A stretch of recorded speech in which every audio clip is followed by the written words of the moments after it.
Gold, trusted gold buyers. మీరు తాకట్టు పెట్టిన బంగారాన్ని విడిపించి ఈ రోజు ఉన్న మార్కెట్ ధరకు కొనబడను. ప్రొడ్యూసర్ కాల్ చేస్తారు కదా, సాంగ్ ఉంది ఇట్లా అని, జస్ట్ నేమ్ చెప్తారు కాన్సెప్ట్ ఏంటి అనేది, వెళ్తాం అక్కడ. ఇదైతే నాకు ట్యూన్ కూడా తెలియదు, అక్కడికి వెళ్ళాకనే అన్న పాడిస్తే అట్లా పాడి. ఇంకా ఏమైనా డివోషనల్ సాంగ్స్ పాడారా? చాలానే పడే. బేసిక్గానే ఈ 200 పాటలలో నా డివోషనల్ ఉంటాయి, ఒక 80-90 సాంగ్స్ వరకు ఉంటాయి అన్నీ. లైక్ అంటే ఆదిత్య భక్తి ఛానల్లో ఉంటాయి ఈ సాంగ్స్ అన్నీ. అట్లా మల్లన్న సాంగ్స్ కానీ, శివయ్య పాటలు కానీ అట్లా. ఓకే, మీకు శివయ్య అంటే ఇష్టం అని చెప్పారు కదా. ఓకే, శివయ్య పాట పాడతారా? ఓకే, తప్పకుండా. మెడలో సర్పమై విభూది గంధమై బూడిద దేహమై గుడిలో లింగమై భక్తుల బంధమై మదిలో నిలయమై ఇంటిలో దీపమై కంటిలో పాపవై కాపాడే శక్తి వెలింగేశ్వరాధరా అందరికీ యుక్తి నీవే శంకరాభరా కరుణించి కాపాడే జంగమదేవా బం బం బోలే బోలే బోలే హరదేవరా డమరుకనాద శివ శంకరాధరా బం బం బోలే బోలే బోలే మహదేవరా మమ్ముల కాపాడే మల్లేశ్వరా. చాలా చక్కగా ఉందండి. అండ్ నార్మల్గా మంగ్లీ గారు కూడా ఇలాంటి పాటలు ఎక్కువగా పాడుతూ ఉంటారు కదా, సో అలా మీకు ఎవరైనా ఇన్స్పిరేషన్ ఉన్నారా ఫోక్ సాంగ్స్లో కానీ పాడడం? నాకు విమలక్క ఇన్స్పిరేషన్ అండి. సో ఎందుకంటే తన పాటలు చాలా అద్భుతంగా ఉంటాయి.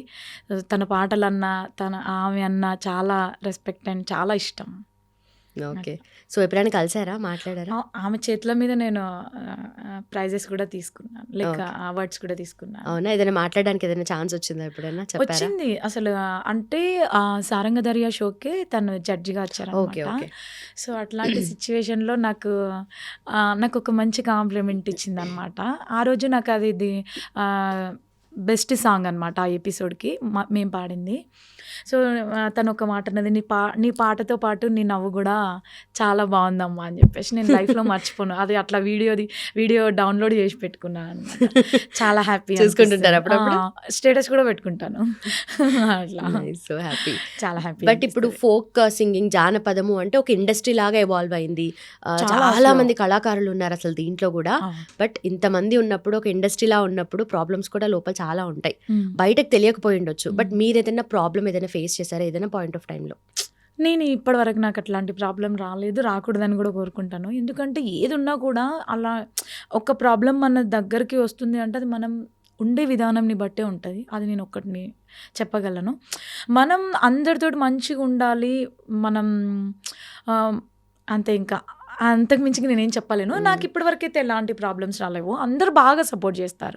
లైక్ ఏంటంటే నేను కూడా డౌన్ స్టేజ్ నుంచి వస్తున్నాను కాబట్టి, సో మనం సపోర్ట్ చేయాలి ఈ అమ్మాయికి అనేది చాలా మంది దగ్గర నుంచి నేను చూసాను అనమాట. అందరు కాల్ చేయడం కానీ, నువ్వు ఇంకా మంచిగా పాడాలి, మా అందరు సపోర్ట్ నీకు ఉంటుంది అని చెప్పేసి నాకు పర్సనల్గా కూడా మాట్లాడతారు కొంతమంది కళాకారులు.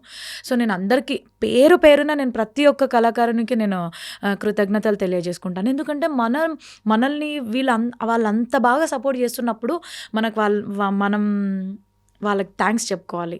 ఎందుకంటే వాళ్ళకు కూడా ఒక హోప్ అనేది ఉంటుంది కదా. సో ఈ అమ్మాయి బాగా పాడుతుంది, సో ఈ అమ్మాయికి మనం సపోర్ట్ చేయాలి అని చెప్పేసి ఉంటుంది.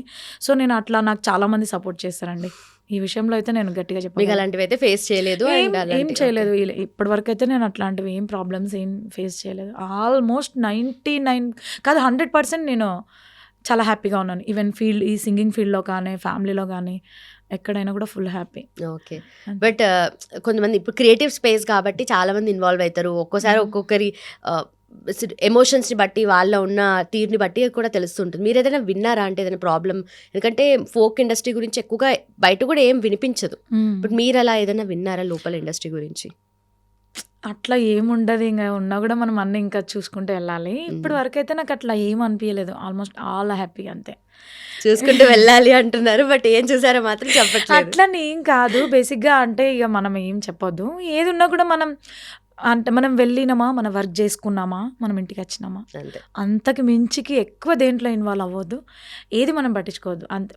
మన వర్క్ ఏంటి, మనం వెళ్తాం, పాడతాం, అమౌంట్ తీసుకుంటాం, వస్తాం. ఓకే. ఓకే. అండ్ ఇక్కడ డిమాండ్ చేసేది కూడా ఏమి ఉండదు. ఎందుకంటే ఫస్ట్‌లో మీరు ఫ్రీగానే పాడిర్రు కొన్ని పాటలు. చాలా. తర్వాత వాళ్ళు ఎంత ఇచ్చినా అంత తీసుకునే టైప్‌లోనే ఉంటుంది కదా! సో ఇప్పటికి కూడా అదే స్టేజ్‌లో ఉన్నారా? లేదంటే ఇప్పటికి కూడా నేను అదే స్టేజ్‌లో ఉన్నాను. కొంతమంది ఏంటి అంటే నేను ఒకానొక సందర్భంలో నేనేం చెప్పానంటే లైక్ ప్రొడ్యూసర్‌ని ఇబ్బంది లైక్ అంటే కొంతమంది ప్రొడ్యూసర్‌లు ఎలా ఉంటారంటే పాపం వాళ్ళు కొత్త ఛానల్ పెట్టుకుంటారు. సో వాళ్ళ దగ్గర అమౌంట్ ఉండదు. సో అట్లాంటి టైంలో నాతో పాడించుకోవాలనుకుంటారు. వాళ్ళు ఇంతే రెమ్యునేషన్ అనుకుంటారు.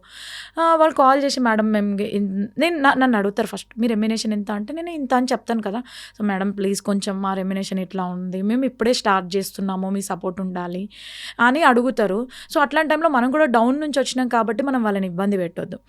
సో అలాంటి వాళ్ళ దగ్గర స్పెషల్గా నేను కొత్త ఛానల్ పెట్టుకుంటున్నాం మేడం, మా దగ్గర అమౌంట్ లేదు, మేము గింత అయితే ఇవ్వగలుగుతాం అని అనుకున్న వాళ్ళకి నేను తక్కువ పేమెంట్కి వాడతాను. పేమెంట్ ఎంత అని నేను చెప్పను, బట్ నేను వాళ్ళు అనుకున్న పేమెంట్లో వాడతాను. కొంతమంది ఇచ్చేవాళ్ళు ఉంటారు కదా, సో అలాంటి టైంలో వాళ్ళ దగ్గర కూడా నేను ఇంత అని చెప్తాను. వాళ్ళు ఓకే మేడం డన్ ఇలా ఉంటుంది అనమాట. సో అది ఇప్పుడు ఏమవుతుంది అంటే నేను అలా కొంతమందికి తక్కువ తీసుకొని పాడడము అది ఏమైపోతుంది అంటే అది మళ్ళీ బయటికి స్ప్రెడ్ అవుతుంది. మేడం మీరు వీళ్ళ దగ్గర ఇంతే తీసుకున్నారంట కదా, మీరు మా దగ్గర కూడా మీరు మా దగ్గర కూడా అంటే అట్లా కాదన్నా పాపం వాళ్ళు డౌన్ స్టేజ్లో ఉన్నారు, వాళ్ళకి నేను సపోర్ట్ చేయాలని చెప్పేసి నేను వాళ్ళ దగ్గర తీసుకున్నాను. నేను అట్లని వచ్చిన అవకాశాన్ని వదులుకోలేం కదా అని చెప్తాను. కొంతమంది అర్థం చేసుకుంటారు, కొంతమంది 90% ఓకే అవుతుంది, ఎక్కడో ఒక దగ్గర 1-2% అట్లా డ్రాప్ అవుతుంది. ఓకే. సో ఇప్పటివరకు తీసుకున్న వాటిలో అంటే కొంతమంది వాళ్ళకి ఎంత తోస్తే అంత ఇవ్వడము, అంటే ముందు అనుకున్నంత మాత్రం అంతే ఇస్తారు. అలా అని తక్కువ ఏముండదు. నేను ఒక రెమ్యునేషన్ చెప్తా, వాళ్ళ ఒక థాట్ ఉంటుంది కదా ఇంత ఇచ్చి పాడుకోవాలి అని చెప్పేసి. సో నేను అది కూడా నేను తీసుకుంటాను, అట్లా ఏం వదులుకోను. ఏదైనా కూడా వాళ్ళని కూడా అర్థం చేసుకోవాలి కదా. ఒక్కొక్కసారి అతి మంచితనం కూడా మనకేమైపోతుంది, చెడు అవుతుంది. సో బట్ కాకపోతే అన్నీ మనం ఒక సక్సెస్కి రావాలంటే అన్నీ ఎదుర్కోవాలన్నమాట. Okay done. సార్ మీరు ఇన్ని పాటలు పాడున్నారు కదా, అంటే కొంతమంది ఒక్క 2 పాటలు లేదంటే 10 పాటలు పాడిన వాళ్ళు కూడా వాళ్ళు బ్రాండింగ్ ఎక్కువ చేసుకుంటారు, ఫేమస్ అవ్వాలని చెప్పేసి వాళ్ళు సెల్ఫ్గా సాంగ్స్ చేసుకోవడమో వాళ్ళ మీద వాళ్ళు వర్క్ చేసుకుంటారు. అలా మీరు ఎప్పుడు అనుకోలేదు? ఎందుకంటే ఎవరైనా ఛాన్స్ ఇస్తే పాడదాము అన్న దాంట్లోనే ఉన్నారు కదా, ఏదైనా మీరే సొంతంగా చేసుకోవాలి ఉంది. నాకు కూడా ఆలోచన ఉంది.